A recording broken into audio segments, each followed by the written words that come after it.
신약성경 319페이지 빌립보서 1장 22절에서 24절.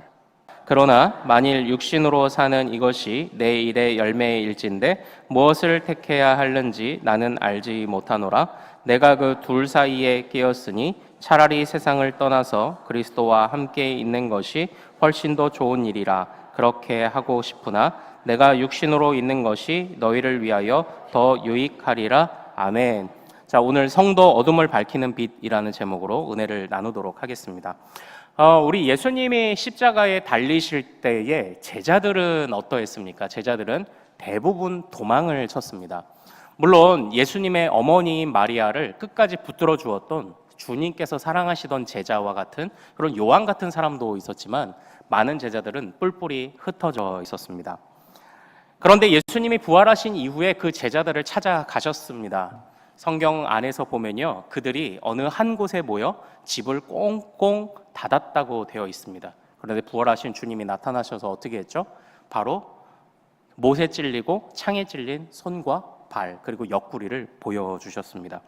그리고 예수님은 또한 베드로에게 나타나셨습니다. 베드로는 예수님이 나타날 줄 꿈에도 꾸지 못했을 것입니다. 그리고 나타나셨다고 하더라도 베드로는 그 예수님 앞에서 감히 얼굴을 들 수 없었습니다. 왜 그랬죠? 베드로가 몇 번이나 예수님을 부인했죠? 3번 부인하셨기 때문입니다. 그때 예수님이 오셔서 베드로에게 무엇을 물으셨나요? 야, 너 나한테 왜 그랬어? 라고 물으시지 않았습니다. 예수님은 무엇라고 3번 물으셨죠? 네가 나를 사랑하느냐라고 물으셨습니다. 3번 부인한 베드로에게 예수님이 사랑하느냐고 물으셨습니다.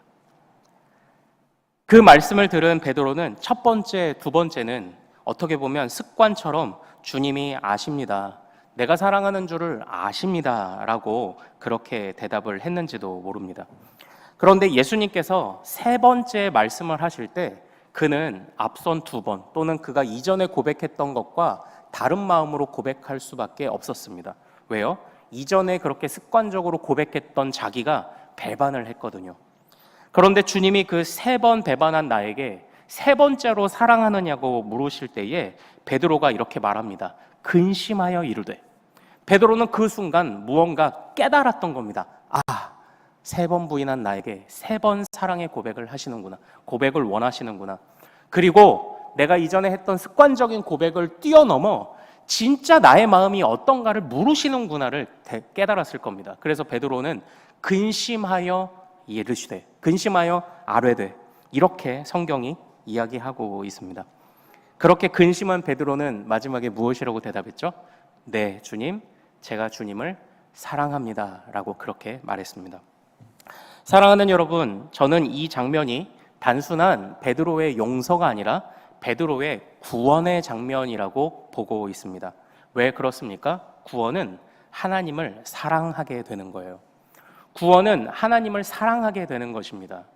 그래서 그 사랑의 눈먼 주님이 먼저 다가와 주셔서 우리의 지나간 모든 허물을 덮어주신다 하실 때 그 은혜를 깨닫고 나도 이제는 주님을 진심으로 사랑합니다라고 말하는 그것이 구원이죠. 베드로는 여기서 깨달았어요. 우리가 잘 생각해야 됩니다. 용서해 준다고 할 때 그 사람이 무엇을 잘못했는지는 깨닫게 해주는 것이 옳습니다. 그래야 성장합니다.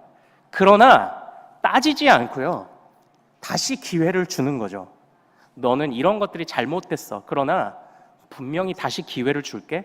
주님이 네가 나를 사랑하느냐라는 말 속에 바로 그런 마음을 담아두신 거죠. 그래서 베드로의 잘못도 깨닫게 하셨고 또 내가 지금 이 부활하신 주님을 만나는 게 얼마나 큰 은혜인지도 깨닫게 하셨고, 그리고 그 베드로에게 기어코, 예비하신 영혼에게 기어코 내가 당신을 사랑합니다라는 말씀을 들으셨던 겁니다. 그래서 저는 이게 베드로의 구원의 장면이라는 그런 생각을 해보게 됩니다. 자, 하나님이 우리도 그렇게 구원하신 줄로 믿습니다. 베드로가 자신의 처지를 알게 됐을 때 구원의 가치를 높이 보기 시작한 거예요, 비로소. 그래서 사랑하는 여러분, 우리 칼빈 선생님이 기록하신 기독교 강요의 첫 문장은 이렇게 시작합니다. 이 세상에는 2가지 지식을 있다. 하나님을 아는 지식과 나를 아는 지식. 그래서 저도 성경을 읽을 때 그렇게 권면합니다. 성경을 읽을 때 하나님을 발견해 보십시오. 그리고 그 안에서 나를 발견해 보십시오. 하나님의 높으심을 발견하고 나의 처참함을 느끼셔야 하나님의 은혜가 달콤하게 맛보여질 것입니다. 제가 이렇게 항상 부탁을 드리는 이유가 거기 있어요. 세상에는 몇 가지 지식이 있다고요? 두 가지 지식이 있어요. 첫째는 어떤 지식? 하나님에 관한 지식. 또 하나는 사람, 곧 나에 관한 지식입니다. 내가 얼마나 베드로만도 못한 자인가를 알아야 돼요. 그래서 성경을 읽으면 우리는 항상 무너져야 합니다. 성경의 기준을 보면 무너져야 해요. 그리고 은혜를 구해야 합니다. 그게 구원의 가치를 느끼게 하는 하나님이 예비하신 방법이에요. 베드로가 그렇게 겪은 구원, 우리가 겪은 구원과 다르지 않아요. 그러나 이렇게 못난 나에게 주님이 찾아오셔서 손 내미신 것입니다. 그리고 물어보십니다. 너 나 사랑하니? 네, 주님 사랑합니다. 그리고 사랑하면 이제 어떻게 되나요? 믿으면 어떻게 되나요? 우리 오전에 배웠죠. 믿으면 따라가야 됩니다. 그래서 우리 주님께서 이렇게 물으십니다. 내가 진실로 진실로 너에게 이르노니 내가 젊어서는 스스로 띠띠고 원하는 곳으로 다녔거니와 늙어서는 너의 팔을 벌리리니 남이 내게 띠띠우고 원하지 아니하는 곳으로 데려가리라. 그때 주님이 이렇게 말씀하세요. 너 이제부터는 네가 원하는 곳으로 못 간다? 이렇게 얘기하시는 거예요. 왜죠? 사랑하면 주님을 따라가야 되거든요. 그런데 베드로가 그걸 합니다. 베드로가 이제는 주님을 배신하지 않고 그걸 합니다. 감사하는 건 베드로는 배신자였잖아요. 예루살렘에 있는 성도들이 그 배신자를 받아들여줘요. 그리고 심지어는 로마 천주교가 교황이라고 부를 만큼, 첫 번째 교황이라고 부를 만큼 이 베드로를 존귀한 지도자로 여기며 따라갑니다. 그러니까요, 베드로도 원하지 않는 고난을 받으며 원하지 않는 길로 가는데 기뻐해요. 성도들도 마음 같아서는 저 베드로 그냥 콱 하고 싶은데 그 베드로를 받아주고 용납해요. 왜요? 이제는 내가 원하는 길로 가지 않기로 했거든요. 주님을 사랑하기 때문에 주님이 원하는 길로 가기로 했거든요. 그래서 우리가 우리 초대교회 성도들의 믿음을 높이 따라가고 있는 것, 높이 여기며 따라가고 있는 것 아닙니까? 그런데 여기서 재밌는 일이 하나 벌어져요. 베드로가 예수님께서 이제 네가 원치 않는 곳으로 이제 갈 거야. 그래도 베드로가 그걸 수용했잖아요. 그런데 그때 갑자기 예수님이 사랑하시던 자, 즉 요한이 앞에서 이렇게 지나가는 걸 보게 됩니다. 그때 베드로가 순수한 마음에 문득 궁금해졌던 것 같아요. 그래서 예수님에게 물어요. 예수님, 그럼 저는 제가 원치 않는 곳으로 가는 건 알겠는데 쟤는 어떻게 되나요? 이렇게 물어요. 쟤는 어떻게 되나요? 쟤는 어떻게 되나요? 아니, 제가 이제 내가 원치 않는 곳으로 다른 사람이 나를 띠띠우고 나를 끌고 가는 건 내가 알겠는데 그럼 쟤는 어떻게 됩니까? 예수님이 이렇게 묻습니다. 그때 예수님이 뭐라고 대답하셨을까요? 예수님이 뭐라고 대답하셨습니까? 그게 너에게 무슨 상관이냐? 그냥 너는 나를 따르라. 이렇게 얘기하세요. 사랑하는 여러분, 제가 지금 이 말씀을 드리는 이유는요, 오전에 드린 설교의 복습입니다. 각자의 분량이 있어요. 하나님, 쟤는요? 쟤는 어떻게 되는 거예요? 너 할 거나 해. 네 분량대로 할 거나 해. 이렇게 말씀하시죠. 그러나 게으르면 안 돼요. 주님의 믿음의 분량, 주님이 설정하신 표준까지 따라가야 돼요. 그게 뭐예요? 주님이 원하시는 곳인 거예요. 베드로의 이 구원의 장면, 회복의 장면만을 봐도 정확하게 사도 바울이 말하는 믿음의 분량들이 들어맞고 있습니다. 너 딴 사람 신경 쓰지 마. 그냥 주님이 너한테 맡기신 거나 잘해. 그것도 쉽지 않을걸. 이 말씀하시는 거잖아요. 그런데 나를 사랑하니 이제 나를 계속 따라와야 된다. 이 말씀하시는 거죠. 저 사람은 저 사람의 방식으로, 저 사람에게 예비하신 방식대로 주님을 따라가고 나는 나에게 예비하신 방식대로 주님을 따라가고 베드로를 주님이 그렇게 부르신 것 아닙니까? 이제 기억에 정확히 나시겠죠? 믿음의 분량은 뭐다? 나에게 맡기신 일뿐만 아니라 주님이 세우신 믿음의 표준, 주님의 기준까지 가는 이 두 가지. 각자의 영역에서 함께 성장해 가는 것. 이것이 이제 주님이 우리에게 원하시는 것이다. 바로 이것 아닙니까? 사랑하는 여러분, 이 말씀들을 한번 잘 생각해 보십시오.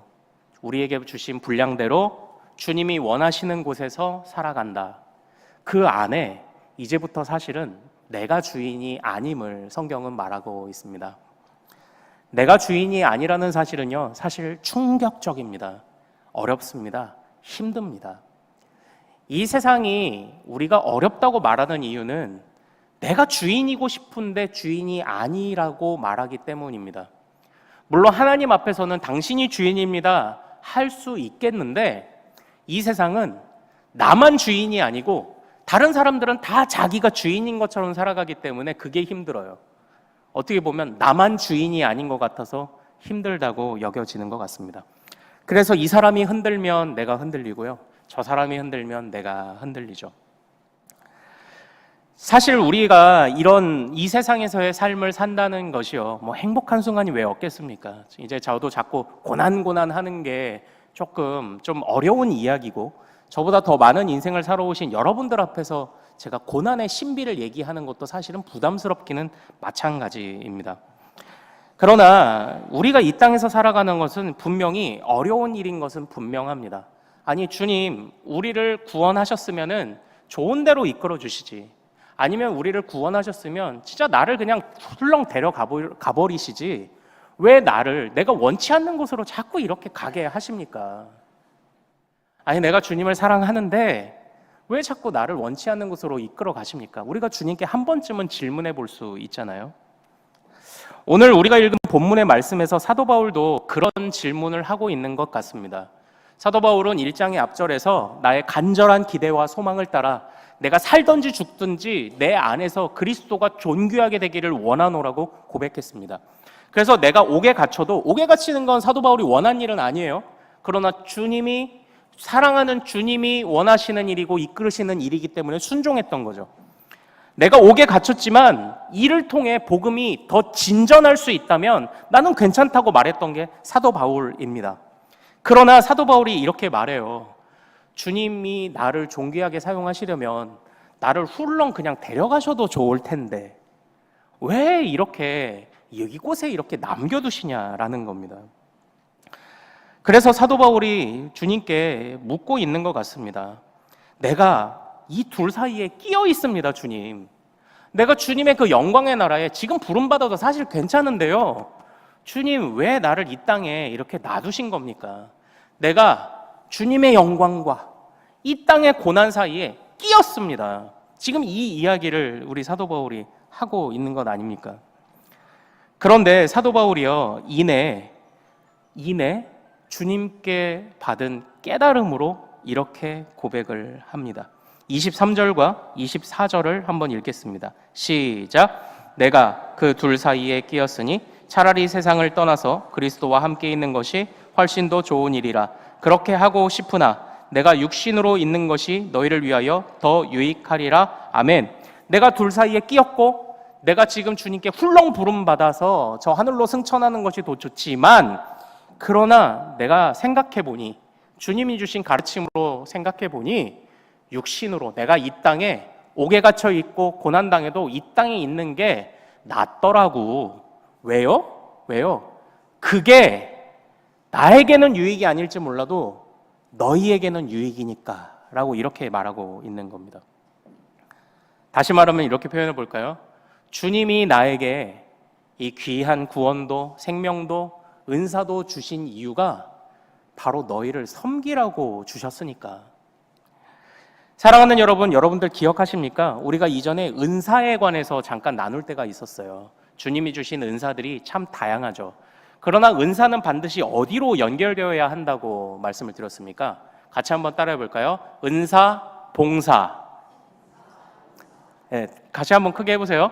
은사, 봉사. 은사는 어디로 연결되어야 되죠? 봉사로 연결되어야 돼요. 은사는 봉사하라고 주신 겁니다. 하나님이 항상 그렇게 하셨어요. 은사는 봉사하라고 주셨습니다. 사도 바울이 지금 그 이야기를 하고 있는 겁니다. 주님이 나를 빛으로 부르셨어. 그런데 이 빛을 가지고 뭘 하지? 주님이 응답을 주신 겁니다. 뭘 하긴 뭐래. 내가 원하는 곳에 가서 봉사해야지. 사도 바울이 말합니다. 주님, 내가 저 하늘로 가기를 원해요. 그러나 여기 있는 것도 좋네요. 왜냐? 주님이 나에게 빛을 주셨고 그 빛을 따라 봉사하게 하셨으니까. 사랑하는 여러분, 성도는 이 세상 가운데 빛이 되어야 합니다. 그런데 우리는 스스로 빛을 낼 수 없습니다. 우리는 주님이 주시는 빛을 반사시킬 수 있는 사람입니다. 반사시킬 수는 있지만 스스로 빛을 낼 수는 없어요. 그렇기 때문에 우리가 이 땅 가운데 살면서 사실 우리는 우리의 삶 속에서 어려움과 고난과 이런 부분들이 없지는 않아요. 우리는 스스로 빛이 될 수는 없거든요. 그런데 주님이 그런 중에 있는 우리에게 빛을 주셔서 이 빛을 반사하는 역할을 맡기셨고 그를 통해 봉사와 섬김으로 나아가게 하셨습니다. 그래서 우리가 저 하늘을 날아가면 더 좋아요. 그러나 우리 삶은 그렇지 못해요. 하지만 그게 좋다고 말합니다. 그게 더 좋대요. 왜냐? 적어도 빛은 어둠 속에서 빛나거든요. 아니 주님, 나를 저 하늘로 날아가게 하시고 저 영광의 나라에 들이시지 왜 고난 중에, 왜 이 어두운 세상 중에 두십니까? 주님이 말씀하십니다. 빛은 어둠에서 빛나거든. 내가 너를 그렇게 이끌어 갈 거거든. 그런데 너 스스로 빛내는 게 아니라 내가 빛을 줄 거거든. 주님이 그걸 말씀하고 계시는 것 아닙니까? 주님, 왜 이런 세상을 나에게 주셨습니까? 왜 이 고난을 나에게 주셨습니까? 야, 세상 사람들하고 똑같은 조건 안에 있어야 네가 비친 게 드러나지. 똑같이 어둠에 처해봐야 네가 비친 게 드러나지. 주님이 지금 우리에게 그 말씀을 주고 있는 것 아닙니까? 근데 결코 쉽지는 않죠. 주님 그래도 주님 그래도 이런 생각이 들죠. 그러나 우리는 다시 주님께서 베드로를 부르셨던 것처럼 구원의 자리로 돌아가야 합니다. 주님이 물으시는 거죠.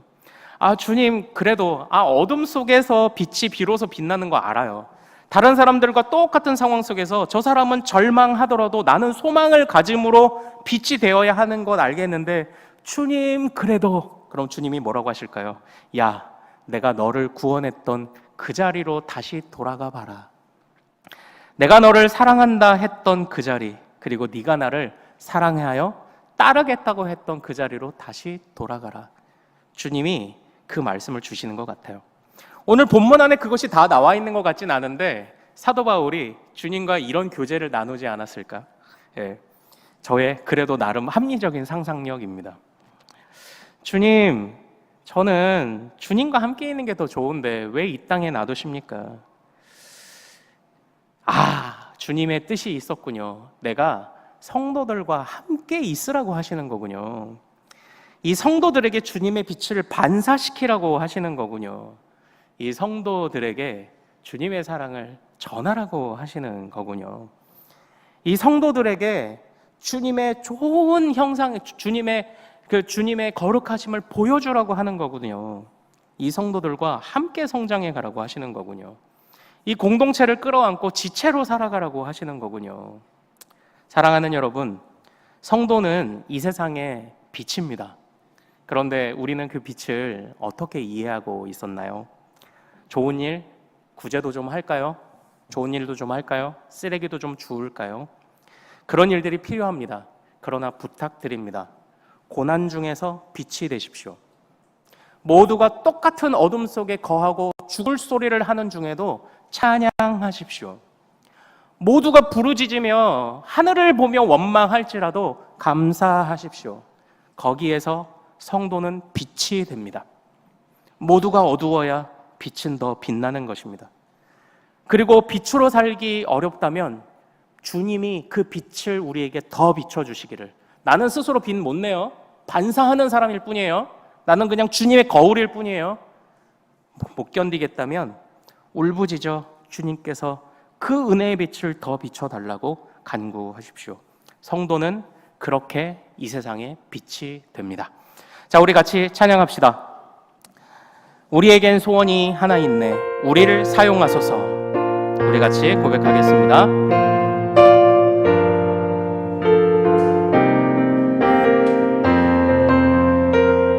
우리에겐 소원이 하나 있네. 주님 다시 오실 그날까지 우리 가슴에 새긴 주의 십자가 사랑, 나의 교회를 사랑케 하네. 주의 교회를 향한 우리 마음, 희생과 포기와 가난과 고난, 하물며 죽음조차 우릴 막을 수 없네. 우리 교회는 이 땅의 희망, 교회를 교회되게, 예배를 예배되게 우릴 사용하소서. 진정한 긍휼의 날 오늘 임하도록 우릴 사용하소서. 우리에겐 소원이 하나 있네. 우리에겐 소원이 하나 있네. 주님 다시 오실 그날까지 우리 가슴에 새긴 주의 십자가 사랑, 나의 교회를 사랑케 하네. 주의 교회를 향한 우리 마음, 희생과 포기와 가난과 고난, 하물며 죽음조차 우릴 막을 수 없네. 우리 교회는 이 땅의 희망, 교회를 교회되게, 예배되게